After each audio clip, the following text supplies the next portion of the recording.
Bagdad. 2019. Son las 11 de la noche, y el Museo de Irak está casi vacío. Una estudiante de posgrado recorre el sótano con una linterna y una lista de inventario. Lleva 6 años estudiando sumerio arcaico, y esta noche su trabajo es simple: verificar el contenido de unas cajas antes de que sean trasladadas a un nuevo sistema de almacenamiento. No busca nada. No espera encontrar nada. Abre una caja que debería contener fragmentos cerámicos del período acadio, y dentro encuentra una tablilla de arcilla que no debería estar ahí. La voltea bajo la luz, y se detiene. Lo que tiene en las manos no es un fragmento. No está rota, no está incompleta. Es un documento entero, escrito de esquina a esquina en un dialecto sumerio tan antiguo que las formas mismas del cuneiforme le resultan desconocidas. Durante los siguientes 11 días trabaja sola en su apartamento, traduciendo únicamente las primeras 6 líneas. Entonces para. No regresa al museo durante 3 semanas. Cuando finalmente vuelve, pide una reunión con el curador jefe. En la carta que escribe más tarde a un colega del Museo Británico, registra exactamente lo que dijo en esa reunión. No es un himno, no es una lista de reyes, no es un registro económico, es una transcripción. Alguien escribió exactamente lo que él dijo, en el orden en que lo dijo, mientras todavía lo estaba diciendo. El él al que se refiere es Enki, el dios sumerio que moldeó a la humanidad del barro, el que desafió a su propio hermano para salvarnos del diluvio. El que nos enseñó la escritura, la agricultura, la irrigación, las matemáticas y los nombres de las estrellas. Y lo que esa estudiante había comenzado a traducir era el registro de su voz en los momentos finales de contacto entre él y la raza humana. 7 enunciados. 7 frases pronunciadas en secuencia. Y luego el cierre de una puerta. Esta noche vamos a recorrer cada uno de esos 7 enunciados y traducir en lenguaje claro lo que Enki realmente dijo.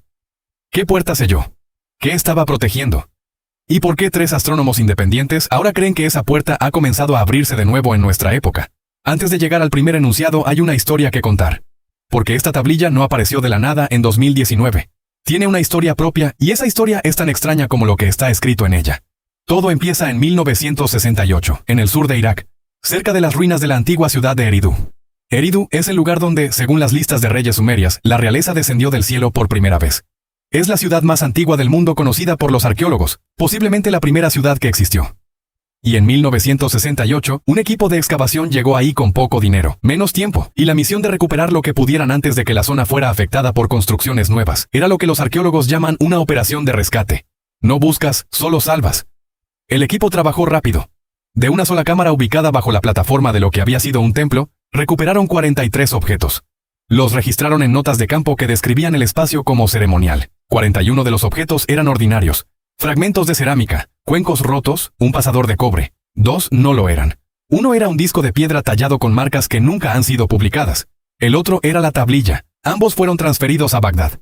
Llegaron al Museo de Irak y fueron catalogados. El disco fue marcado como objeto de importancia desconocida. La tablilla fue marcada como fragmentaria y sin valor suficiente para justificar traducción prioritaria.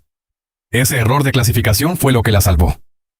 En 2003, cuando las fuerzas de la coalición tomaron Bagdad y el museo quedó sin protección durante días, el saqueo fue devastador. Miles de objetos desaparecieron. El disco de piedra con marcas que nunca fueron publicadas desapareció con ellos. Nadie sabe dónde está hoy. Nadie sabe qué decían esas marcas. La tablilla sobrevivió porque estaba en el sótano, en una caja, en el cajón equivocado. Sobrevivió por estar olvidada, y permaneció olvidada durante 43 años más, hasta que una estudiante con una linterna abrió la caja que no debía abrir. Lo que encontró dentro estaba esperando desde 1968 a que alguien con los conocimientos correctos la encontrara. Y cuando eso ocurrió, lo que dijo cambió todo lo que creíamos saber sobre quiénes son los que nos crearon. Para entender lo que Enki dijo en esos 7 enunciados, primero hay que entender quién era Enki realmente dentro del registro sumerio. No la versión simplificada que aparece en los libros de texto de mitología. El Enki que emerge de los textos cuando los lees todos juntos. Enki era el segundo hijo de Anu, el gobernante del consejo Anunnaki. Su hermano mayor era Enlil, el administrador estricto, el que hacía cumplir la ley del consejo, el que decidió que la humanidad debía ser borrada en el gran diluvio. Enlil veía a los humanos como un experimento que había fallado. Enki los veía como un proyecto que necesitaba protección. Los textos sumerios le dan muchos nombres: el señor de la tierra, el señor de las aguas dulces, el artesano, el moldeador. Pero el título que aparece con más frecuencia, el que más se acerca a su función real, es difícil de traducir limpiamente. La frase en sumerio literal significa el que conoce lo que está oculto. Enki era el guardián del conocimiento secreto. Tenía acceso a los registros que el consejo no quería que circularan. Las plantillas genéticas que construyeron la forma humana. Los mapas del cielo. Las ecuaciones del tiempo. y el diseño de algo que los textos llaman simplemente la puerta.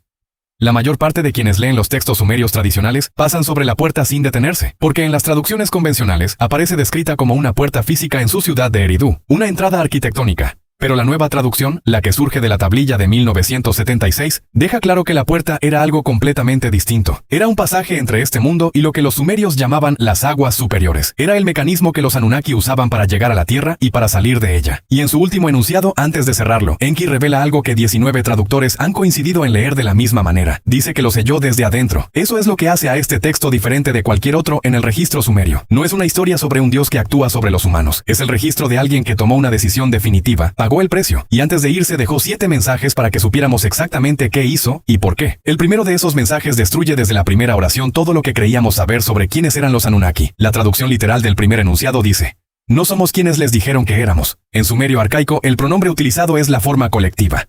Enki no habla solo de sí mismo, habla de los Anunnaki como totalidad.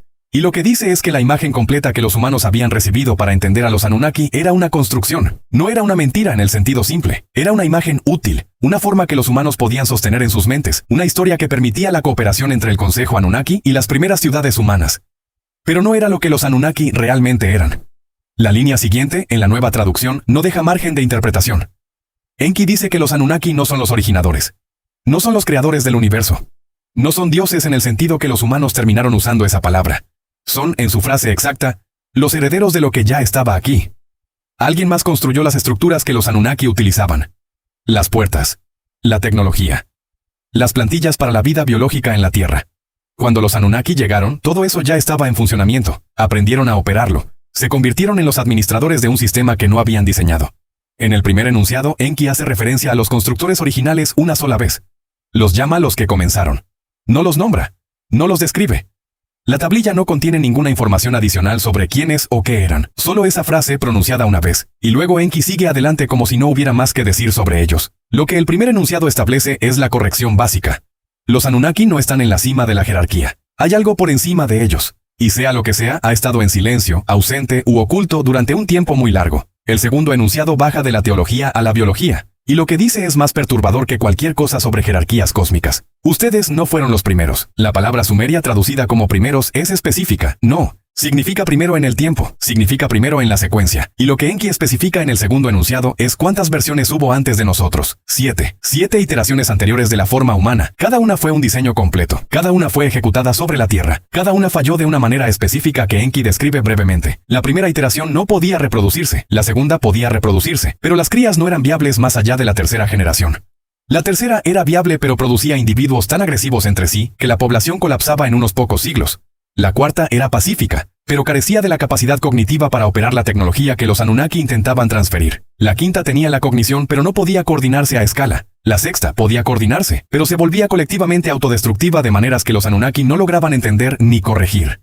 La séptima iteración es en la que Enki pasa más tiempo en el segundo enunciado, y lo que dice sobre ella es lo que hace que este enunciado sea el más incómodo de todos. La séptima iteración era, por todo criterio medible, un éxito.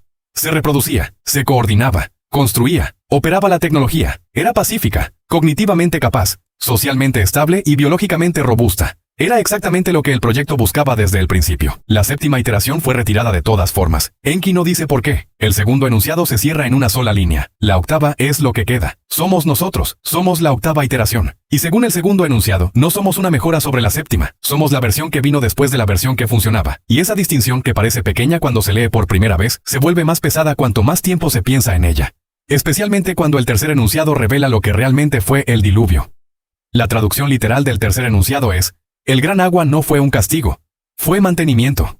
La lectura convencional de la narrativa del diluvio sumerio siempre ha sido que los dioses, principalmente Enlil, decidieron destruir a la humanidad debido al comportamiento humano. Demasiado ruido, demasiada multiplicación, demasiado desorden. La nueva traducción contradice esa lectura de manera directa. El diluvio, según el tercer enunciado, era un evento programado, parte de un ciclo de mantenimiento, un reinicio periódico de la biosfera que el Consejo Anunnaki había ejecutado en la Tierra múltiples veces antes, con cada iteración anterior. El diluvio no fue una respuesta al comportamiento de la octava iteración. Fue un evento de calendario. Lo que los humanos hicieron o dejaron de hacer era, en este contexto, completamente irrelevante. El diluvio habría llegado de todas formas.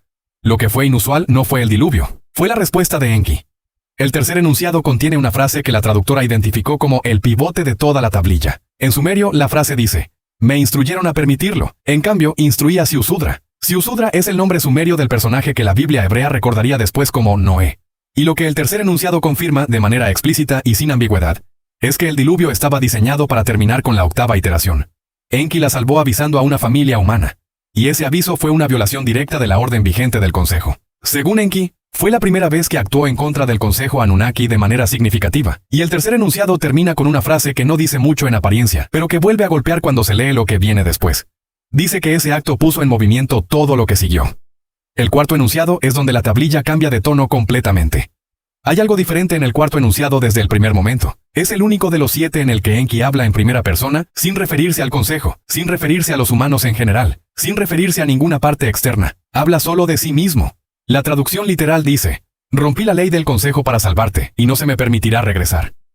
Esta línea no aparece en ningún otro texto sumerio conocido, no figura en ninguno de los ciclos mitológicos estándar. Es, hasta donde ha podido determinarse, el único lugar en el registro sumerio donde Enki habla claramente sobre las consecuencias de haber salvado a la humanidad del diluvio. Las consecuencias fueron permanentes. El Consejo cerró la puerta en su contra, no en una reunión en la que él pudiera hablar, no con posibilidad de apelación. La decisión fue tomada en su ausencia, por unanimidad, por los 7 miembros senior del Consejo Anunnaki. Todos ellos figuras cuyos nombres aparecen en otros textos del registro sumerio. Enki los nombra a todos. Dice que la votación fue unánime. Dice que la decisión fue final. Y luego dice algo que el cuarto enunciado convierte en la línea más humana de toda la tablilla. La puerta que estoy sellando fue sellada contra mí primero. Enki no está cerrando la puerta como castigo a los humanos. Está cerrando la única salida que le quedaba porque ya le habían cerrado la entrada desde el otro lado. Lo que hace en los 7 enunciados es el acto final de alguien que ya no tiene a dónde ir y elige, en lugar de desaparecer en silencio, dejar un registro de lo que ocurrió. El pasaje que sigue es el que quebró la compostura de la traductora durante su primera lectura. La versión más cercana al inglés y por extensión al español dice: sabía lo que estaba haciendo, sabía lo que costaría. Lo hice de todas formas. No es la voz de un dios en el sentido convencional. Es la voz de alguien que tomó una decisión con plena conciencia del precio, lo pagó y no se arrepiente. Y antes de ir al quinto enunciado, vale la pena detenerse en eso un momento, porque lo que Enki revela después en el quinto enunciado cambia la forma en que se entiende toda la historia de la civilización humana temprana. El quinto enunciado comienza con una frase que en traducciones anteriores siempre fue interpretada como una reflexión general sobre el conocimiento. La frase es: lo que se enseña no puede desenseñarse. La nueva traducción especifica a qué se refería Enki. No hablaba de sabiduría en abstracto.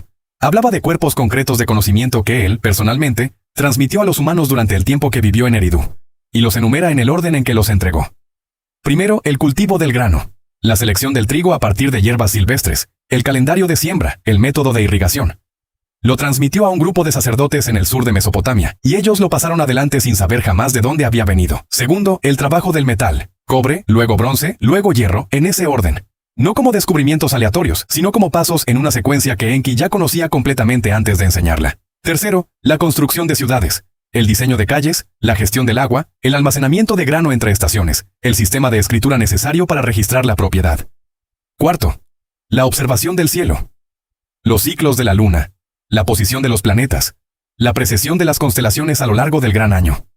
Quinto, y aquí es donde la nueva traducción se separa de todo lo anterior, el manejo de la esperanza de vida humana. Enki afirma en el quinto enunciado que enseñó a los humanos cómo extender sus vidas, no en forma de inmortalidad, sino como un patrón dietético y conductual específico que, si se seguía, permitiría a los humanos vivir varios cientos de años. El patrón fue practicado por los primeros reyes sacerdotes. Sus esperanzas de vida, registradas en las listas de reyes con números que los historiadores modernos descartan como mitológicos, eran, según Enki, precisas. Los patriarcas de la Biblia hebrea que vivieron cientos de años no eran exageraciones, eran la última generación que todavía seguía el patrón. Y entonces, en algún punto entre Eridu y los patriarcas hebreos, el patrón desapareció. Enki no dice que fue olvidado, dice que fue suprimido, por una facción diferente, por la facción de su hermano, la facción que quería que los humanos vivieran poco tiempo, para que el conocimiento no pudiera acumularse a través de generaciones dentro de una sola vida. Acortar la vida humana fue, según el quinto enunciado, el acto más destructivo jamás cometido contra la octava iteración. No el diluvio, que al menos habría sido limpio. Esto fue más sutil y más permanente, porque cortó a la humanidad de su propia profundidad. Hizo que cada generación empezara de cero, y garantizó que ningún humano viviera el tiempo suficiente para descubrir lo que le habían hecho. Eso es lo que Enki llama lo que se enseña. El conocimiento que transmitió. El conocimiento que sobrevivió en algunos y fue borrado en otros.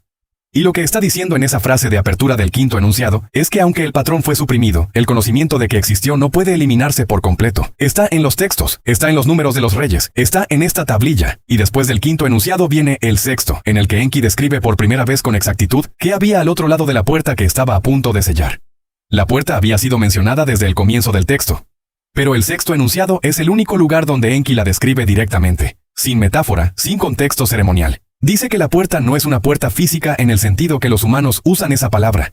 La describe como un adelgazamiento en la superficie del mundo. Hay lugares en la Tierra, dice la tablilla, donde la membrana entre esta realidad física y lo que los sumerios llamaban las aguas superiores es más delgada que en otros lugares. En esos lugares, con el conocimiento correcto, se puede abrir un pasaje. Los Anunnaki los usaban de manera rutinaria. Llegaban, salían, regresaban. La Tierra era, desde su perspectiva, uno de muchos mundos conectados por esos puntos delgados. La puerta en Eridu era uno de los pasajes principales. Según el sexto enunciado, era el paso más grande en la superficie terrestre. Y lo que hay al otro lado no es el cielo. No es un paraíso. Es el lugar del que vinieron los Anunnaki, y algo más. Al otro lado de la puerta está donde opera el Consejo, donde se almacenan los registros de la octava iteración, donde se toman las decisiones sobre el futuro de la Tierra, y donde fueron enviadas para almacenamiento las cosas que el Consejo consideró demasiado peligrosas para dejar en la Tierra. Enki usa en el sexto enunciado una frase que no tiene traducción limpia al español. La versión más cercana es el gabinete de lo que fue intentado. Se refiere a las 7 iteraciones anteriores de la humanidad. Sus plantillas genéticas. Sus registros de fallo. Sus datos de comportamiento. Y según Enki, ciertos especímenes físicos de las 7 versiones anteriores, mantenidos en alguna forma de suspensión al otro lado de la puerta. No están muertos. No están vivos en ningún sentido que los humanos reconocerían. Están retenidos en un estado que los Anunnaki diseñaron específicamente para el almacenamiento a largo plazo de material biológico, que el Consejo no quería destruir permanentemente, pero tampoco quería volver a poner en circulación. Las 7 iteraciones anteriores de la humanidad siguen ahí. Han estado ahí durante miles de años, y según Enki, recuerdan todo lo que les ocurrió antes de ser retiradas. Enki sella la puerta porque si los humanos, la octava iteración, encontráramos el camino para cruzarla, encontraríamos los registros de las 7 anteriores. Encontraríamos el análisis de fallos. Encontraríamos las partes del proyecto que el Consejo no quería que la octava iteración viera. Y encontraríamos a las versiones que vinieron antes de nosotros, preservadas, durmiendo, esperando, conscientes de todo lo que les pasó. La frase con la que Enki justifica sellar la puerta en el sexto enunciado es directa. Se destruirían con el conocimiento de lo que vino antes de ustedes. No dice que el conocimiento sea peligroso en abstracto. Dice que nosotros específicamente no estamos equipados para manejarlo. Nosotros, la versión que vino después de la que funcionaba, la versión que no sabe por qué la séptima fue retirada, la versión que perdió el patrón de larga vida, la versión que empieza de cero cada generación. Y entonces llega el séptimo enunciado, el último, el único que no habla del pasado. El séptimo enunciado es diferente a todo lo anterior en la tablilla porque no describe lo que ocurrió, describe lo que ocurrirá. Enki especifica las condiciones bajo las cuales la puerta que selló puede volver a abrirse, no como posibilidad, como inevitabilidad. 3 condiciones, y cuando las 3 coincidan en el mismo momento, la puerta se abrirá independientemente de lo que cualquier individuo, consejo o iteración de la humanidad quiera hacer al respecto. La primera condición es astronómica. La tablilla describe una alineación celeste por referencia a estrellas específicas en un ángulo específico que ocurre solo una vez cada varios miles de años. Cuando esa alineación se produce, el adelgazamiento de la membrana en la puerta de Eridu regresa al estado en que estaba cuando Enki llegó por primera vez. La primera condición es, en esencia, un calendario. La puerta tiene horario. Se abre según un ciclo que no depende de lo que hagan los humanos. 3 astrónomos trabajando de manera independiente en 3 países distintos han revisado los parámetros de alineación del séptimo enunciado. Ninguno ha aceptado ser nombrado. Los 3 han llegado a la misma conclusión. La ventana descrita por Enki corresponde a un periodo dentro de nuestro siglo, específicamente entre 2028 y 2063. Estamos dentro de esa ventana ahora mismo. La segunda condición es técnica. El adelgazamiento solo no es suficiente. Para que el pasaje se active, debe enviarse una señal específica desde el lado humano. Enki describe esa señal como un sonido que aún no se ha producido en esta Tierra. La lectura convencional del texto interpreta esto como una frecuencia o emisión electromagnética que la humanidad eventualmente sería capaz de generar. Un grupo más pequeño de investigadores, trabajando fuera de la academia convencional, ha propuesto algo más inquietante. La señal que Enki describe puede no ser algo que los humanos envíen deliberadamente. Puede ser un subproducto, un efecto secundario de ciertas combinaciones de tecnología humana operando a escala. La suma de cada transmisión de radio, cada red celular, cada enlace satelital, superpuesto sobre el planeta, puede producir una frecuencia compuesta que ningún humano jamás tuvo intención de transmitir. Esa frecuencia compuesta, según esta teoría, es el sonido. No lo estamos enviando a propósito, lo estamos generando por ser lo que nos hemos convertido. La tercera condición es la que ha causado mayor perturbación entre quienes han leído la traducción completa. La octava iteración debe alcanzar un nivel de población específico y un nivel de capacidad tecnológica específico, ambos en el mismo momento en que se produce la alineación. El número de población se da como una proporción calculada en relación con los recursos del planeta. La capacidad tecnológica abarca dos habilidades: alterar la estructura genética de organismos vivos a voluntad y comunicarse en tiempo real a través de toda la Tierra de manera simultánea. Ambas capacidades han sido alcanzadas en los últimos 15 años. La alineación astronómica cae entre 2028 y 2063. La condición de población se ha cumplido. La edición genética existe. La comunicación global en tiempo real existe. La única condición cuyo estado real es incierto es la señal. El sonido que no se ha producido en esta Tierra, o que tal vez ya se está produciendo sin que nadie lo haya decidido. Y entonces Enki cierra el séptimo enunciado con la última línea de la tablilla. Cuando estas tres cosas coincidan, la puerta que sellé se abrirá aunque yo no lo desee. Y lo que encerré regresará a encontrarlos. Aquí termina el séptimo enunciado. Aquí termina la transmisión. La notación de cierre en sumerio arcaico es simplemente el símbolo para fin de transmisión. Lo que Enki dijo después, si dijo algo, no fue registrado. O fue registrado y la parte de la tablilla que lo contenía todavía no ha aparecido. La tablilla fue trasladada en 2021 a una bóveda de clima controlado en el Museo de Irak. El traslado fue registrado como una medida de conservación. Ningún trabajo de traducción adicional ha sido publicado desde 2022. La estudiante de posgrado que completó la traducción defendió su disertación en 2023 y luego abandonó la sumerología por completo. Su disertación está bajo restricción de publicación por solicitud propia. El resumen está disponible en línea. El texto completo no lo está. El resumen describe el séptimo enunciado como una predicción astronómica internamente consistente, cuyos parámetros de alineación se resuelven dentro de una ventana en el siglo presente. En 2015, un pequeño equipo internacional revisitó brevemente la cámara de 1968, donde fue encontrada la tablilla. Reportaron un detalle que no había sido anotado en el informe de campo original. En el centro del piso de la cámara había una depresión circular de aproximadamente 2 metros de diámetro, con la superficie interior pulida de manera uniforme por algo que no era una herramienta. La depresión no corresponde a ningún elemento arquitectónico sumerio conocido. El equipo la fotografió, presentó el informe y fue archivado. No ha sido publicado. Lo que Enki dijo en esa cámara, en los momentos finales antes de cerrar la puerta, fue que la puerta se abriría sola cuando las condiciones se alinearan, que lo que encerró regresaría a encontrarnos, que no dijo esto como advertencia que pudiera ignorarse, o como profecía cuyo cumplimiento dependería de nuestras decisiones. Lo dijo como un hecho mecánico, como alguien que entiende el funcionamiento del sistema mejor que nadie y sabe exactamente en qué punto estamos. La ventana está abierta. Las condiciones se están cumpliendo una por una. Y en algún lugar de Bagdad, en un cajón de temperatura controlada, hay una tablilla de arcilla que sobrevivió un saqueo, 43 años de olvido, y el error de clasificación de un catalogador distraído, esperando todavía a que alguien haga la siguiente pregunta. La pregunta no es si la puerta existe, la pregunta es qué está esperando del otro lado de ella.